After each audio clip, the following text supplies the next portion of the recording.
My name is Isla Thorne, and I built my sister's empire from the ground up with silk thread and silent sweat. Today, she's launching her flagship store in Paris. Tonight, she's throwing a party to celebrate her genius. And tomorrow, I will begin the delicate, meticulous work of unraveling every single stitch of her stolen legacy. The text came through at 3:17 a.m., a photograph flashing on my screen in the dark of my workshop. It showed the glossy page of Le Mode magazine. The headline screamed, "Eva Thorne, the self-made visionary rewriting couture." The centerpiece of the article was the Eclipse gown, a breathtaking creation of shadowy tulle and razor-sharp metallic thread that seemed to capture starlight and danger in equal measure. My breath left my body. It wasn't Eva's design. It was mine. The sketch was from my private folio, the one she'd begged to see for inspiration 6 months ago when she claimed her creativity had stalled. I scrolled. The quote leapt out.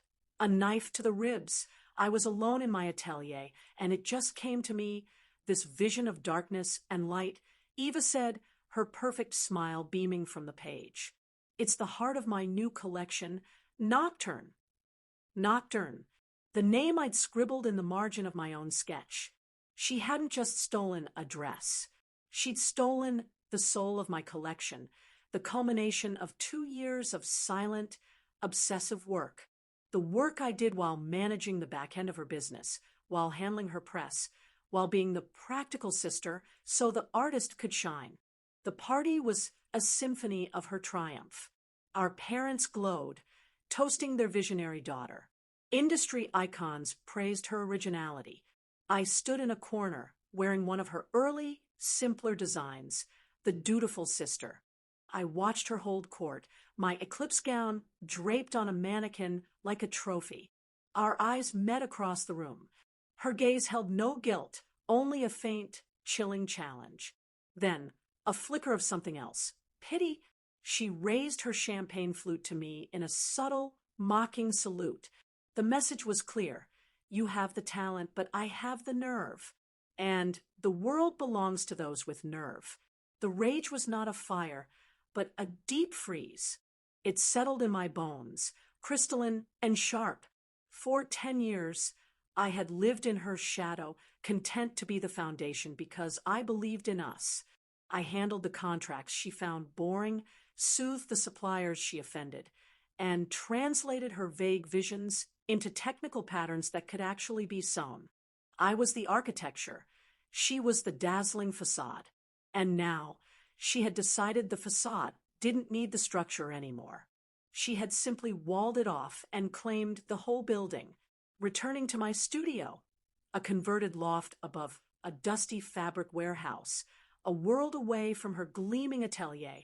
I didn't cry. I opened my safe. Inside were not just the original sketches for the entire Nocturne collection, but something far more valuable, 10 years of digital logs, dated design files, time-stamped fabric orders in my name, audio memos to myself explaining construction techniques for the very gown now shining in Paris, a meticulously kept, private record of my intellectual labor. Eva had the glamour and the spotlight, but I had the provenance. In the art world, provenance is everything. It is the unassailable record of authenticity. And in the world of high fashion, which pretends it isn't art, it is the lethal weapon no one expects. My revenge would not be a loud scandal. A public lawsuit would drag our family name through the mud and let her play the besieged artist. No, my plan would be a masterpiece of quiet, professional annihilation. I would use her own newfound status as a visionary against her. I would become a ghost in the glittering machine of her success. The first step was not confrontation, but creation. I would finish the Nocturne collection, my collection, down to the last hidden stitch. But I would not show it. I would let her launch her stolen line to the world. Let her take the bows. Let the orders flood in. And then, when her reputation was at its most inflated, its most vulnerable, I would introduce the world to the true architect, not with a lawsuit, but with a superior product, with undeniable dated proof. I would offer not just a dress, but the truth behind it, to the most exclusive jaded clients, the ones who truly care about origin and artistry. That truth would be more valuable than any brand name. She wanted to be a standalone visionary. I would let her stand alone, all right, alone and exposed on a foundation of sand, while I, from the shadows, began to build my own house next door. A house made of solid, uncompromising truth. She stole my masterpiece to crown herself queen. Little does she know, a queen is only as stable as her throne. And I have just begun to saw quietly, patiently, at its legs. Patience in revenge is not passive. It's the careful layering of tool over a blade. I didn't confront Eva. I congratulated her. I sent a simple bouquet of black calla lilies to her Paris atelier with a note to the visionary. The eclipse is stunning, a true legacy piece. Let her wonder if it was admiration or a threat. She would assume the former. Arrogance always does. My work began in earnest, while Eva's nocturne collection shot into the stratosphere on a rocket of stolen glory. I descended deeper into my own creative underworld. I didn't just finish my original collection. I evolved it. The eclipse gown was just the opening note. I poured every ounce of betrayal, every silent scream, into the subsequent pieces. A corset dress woven with filaments that looked like cracked glass. A coat with a lining map of scars stitched in gold thread. They were beautiful, wearable, and radiated a story of profound rupture that my sister's shallow knockoffs could never comprehend. My weapon, however, would not be the garments alone. It was the provenance. I began to construct a parallel, impeccable paper trail.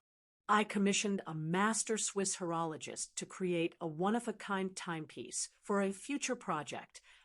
I had him seal the blueprints and a dated authentication letter in a tamper-proof case. The date predated Eva's Paris launch by 3 months. I did the same with a rare, iridescent silk thread, sourcing it through a tiny, legendary Japanese mill and obtaining notarized certificates of exclusive purchase. These were not just materials. They were time-stamped, unimpeachable artifacts of my creative intent. The human element was next. I needed eyes and ears within her empire. Margot, Eva's lead seamstress, had been with us since the beginning. She had shaky hands now, and Eva had begun to make cruel remarks about her speed. I visited Margot at home with a basket of groceries and no judgment. Over tea, she cried. "She calls my stitches senile," Margot whispered, her voice frayed. "She doesn't remember I taught her how to baste." I didn't ask her to spy. I simply listened, and when I left, I offered her a consulting role on a small, personal project with a generous retainer. Her loyalty silently shifted. The first reports trickled in. Eva was panicking. The pressure to follow up Nocturne was immense. She had no real designs of her own, only my stolen folio, now exhausted. Then I made my first public move. Under a pseudonym, Iris, I launched a minimalist website and an Instagram account. No face, no name, just extreme, tight shots of textile textures. The glint of my special thread, the impossible drape of the Japanese silk, the intricate skeleton of a corset under construction. The caption read, "A study in fracture and light. The foundation before the form. Iris." It was catnip for the true fashion intelligentsia. Editors, curators, the few collectors who cared about craft over celebrity. They began to follow, to comment, to wonder about the ghost behind the work. Eva saw it. Of course she did. She called me, her voice strained with a false lightness. "Seen this Iris thing? Some interesting textural work. Very derivative, of course." Really? I replied, my tone mild as milk. I thought there was a unique rigor to it, almost like an architect's blueprint for a feeling. The silence on the line was delicious. She was starting to connect the dots between the materials she'd seen in my studio and the ghosts haunting her online feed. The final piece of phase 2 was financial, using my savings and a small, discreet loan against my trust fund. The one thing she couldn't touch, I quietly leased a pristine, raw space in an emerging downtown gallery district. It wasn't a traditional boutique. It was a studio gallery. The lease was in the name of an anonymous holding company. My contractor was paid in cash. I would not launch a fashion label. I would unveil an exhibition. Eva, riding her wave of hollow acclaim, decided her next move was a coffee table book, Eva Thorne, The Nocturne Diaries. She hired a prestigious ghostwriter. I learned through Margot that they were struggling. Eva had no real process, no genuine sketches, no depth to share. The ghostwriter was frustrated, digging for a truth that didn't exist. I prepared a package for that ghostwriter, anonymous, untraceable. Inside, I placed a single high-resolution scan of my original dated Eclipse sketch with my handwritten notes in the margins.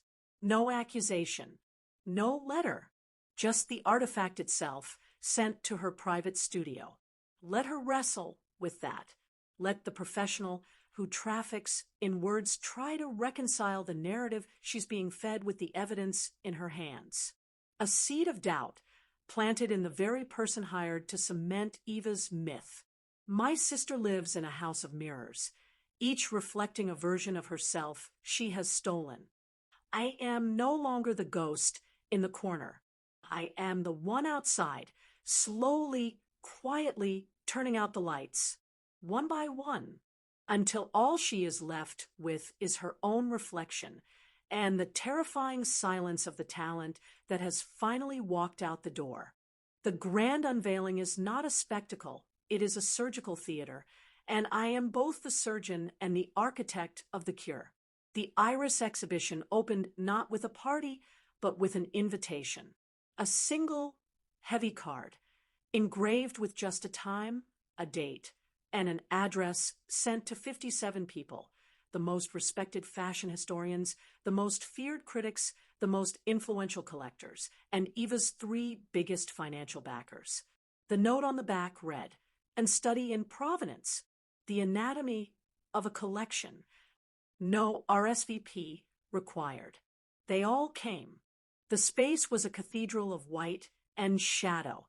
The garments, my complete nocturne collection, stood on minimalist plinths under precise, clinical light, but they were not the main event. Flanking each piece were illuminated glass cases containing the evidence of their true origin. The dated, handwritten sketch for the Eclipse gown next to the Lamode cover. The sealed case from the Swiss horologist, his letter visible. The notarized silk thread certificates from Japan. A digital screen scrolled through time-stamped digital files from my hard drive, showing the evolution of each design over 2 years. It was not an accusation. It was a forensic display, a silent, overwhelming trial by documentation. I stood in the back, dressed in severe black, my face obscured by the shadows. I watched them move through the space in hushed, then increasingly agitated, groups. The critics' eyes widened with the thrill of the real story.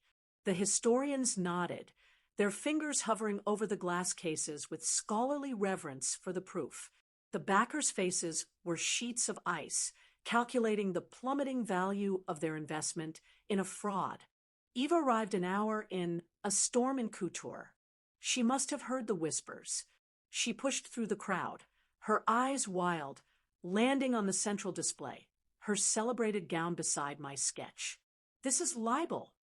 Her voice shattered the quiet, a desperate public performance. "These are forgeries.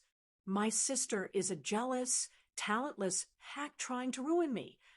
The room went utterly silent. All eyes turned from her to me. This was the moment.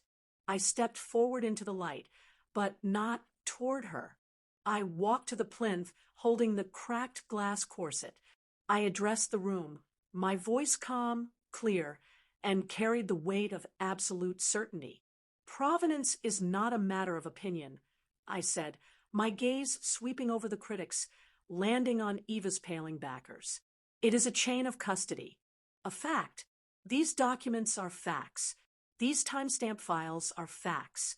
The testimony of master craftsmen paid to create components for these specific works years ago is fact. This, I said, finally turning to Eva, who looked like a forgotten mannequin, is not a personal dispute. It is an issue of artistic integrity. You are welcome to sue me for libel. Discovery will be enlightening for the courts. One of the backers, a man named Laurent with eyes like flint, spoke. The Nocturne line is in production. Orders are placed. What is your intention, Ms. Thorne? He asked me, not Eva. My intention, I said, meeting his gaze, is to launch the Iris label with this, my true and only Nocturne collection. Limited numbered pieces, each accompanied by its provenance dossier. As for the garments currently in production under the Eva Thorne label, I let the pause hang. They are based on stolen, incomplete designs. The structural flaws are inherent. The seams will stress. The delicate thread will snap. They are beautiful fakes, and the world you move in despises fakes. It was the financial missile. Laurent nodded once, a death knell in the gesture, and turned to leave, his phone already at his ear. The others followed. The story was no longer about a sisterly feud. It was about toxic assets and reputational bankruptcy. Eva was left standing alone in the middle of the room as the true audience departed, their minds already writing the obituary for her brand. The critics lingered, but now their questions were, for me, about technique, about inspiration. I answered politely, firmly. I was no longer in her shadow. I had become the only source of light. The fallout was swift and merciless. Within a week, the orders for Eva's Nocturne line were canceled. The coffee table book was indefinitely postponed. The ghostwriter, ethically tormented, published a piercing essay in an industry journal about the silence of stolen voices, never naming names, but leaving no doubt. My inbox flooded with requests, not for interviews about the scandal, but for appointments to view the Iris collection. I found Eva in her now silent atelier a month later. The dazzling facade was gone. She looked emptied. You destroyed me, she said, the fight utterly gone. No, I replied, my voice quiet in the hollow space. You built a palace on a fault line. I identified. I merely presented the seismic report. You chose to ignore the foundation. I just refused to be buried in the rubble with you. I left her there. My own studio was buzzing with quiet, purposeful activity. My first true client was waiting. A museum curator interested in acquiring the entire Provenance archive for a modern fashion exhibit. She wanted the glory of creation without the labor of conception. She wanted my name in the shadows and hers in the lights. So I changed the entire lighting scheme.